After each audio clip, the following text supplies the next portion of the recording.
الله رب الجلال په چا مین دی.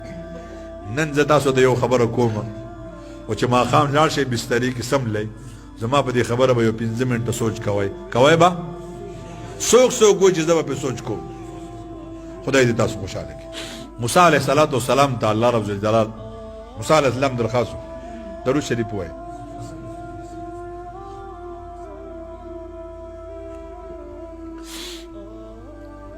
موسی علیه السلام ته فرمایي یا الله چې څوک ستا نه سوال کوي ته ورته څه وایي په جواب کې.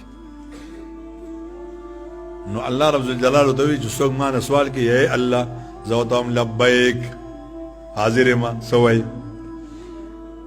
نو موسی علیه السلام وایي چې زاهد در نه سوال کوي نیک سړی ذکرونه میکرونه چې کوي پیر ته ورته څه وایي زه وایم لبیک حاضر یم څه وایي.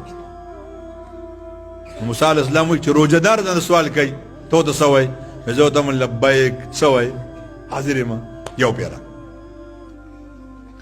نو موسی علیه السلام وایي چې ګناهګار درته وایي چې یا الله ته ورته څه وایي وایي زه ورته وایم لبیک لبیک لبیک ووایي الحمدلله.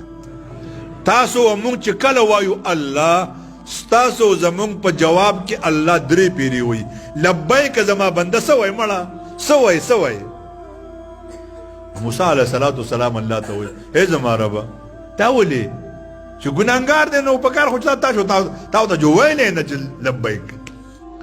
زما رونو کو دا ټوله دنیا ما او تا د ګناهونو نه ډکه کو او سترګې خو کار پرېږدي غوږونه خو کار پرېږدي دماغ خو کار پرېږدي لاسونه کار پرېږدي بلکل د مرګ کشمکش کې او په دغه وخت کې ته خپل رب ته ووایې ای زما الله زما نن تا ته توبه ده. الله فرمایي لوجدوا الله توابا رحیما زه به ستا ټول ګناهونه معاف کړمه او ګیله به درته هم ونه کړمه. سپین ږیرې شوې نو اوس ما ته توبه وباسي. سترګې دې کار نه کوي نو ځکه اوس توبه وباسي.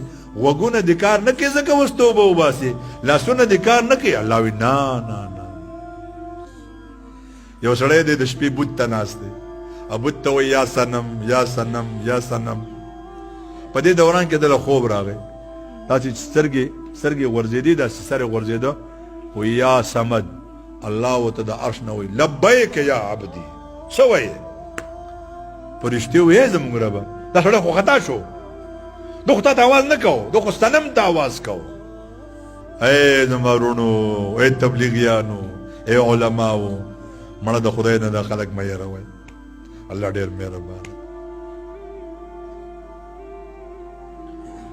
هغه ورته فرمایي ای زما فرشتو چې صنم ته اواز کو سار نه تر ماښامه هغه ورته جواب نه ورکو او ما ته په غلطۍ سمد وي زه ورته هم جواب ورنکم په ما کې په بوت کې څه فرق شو.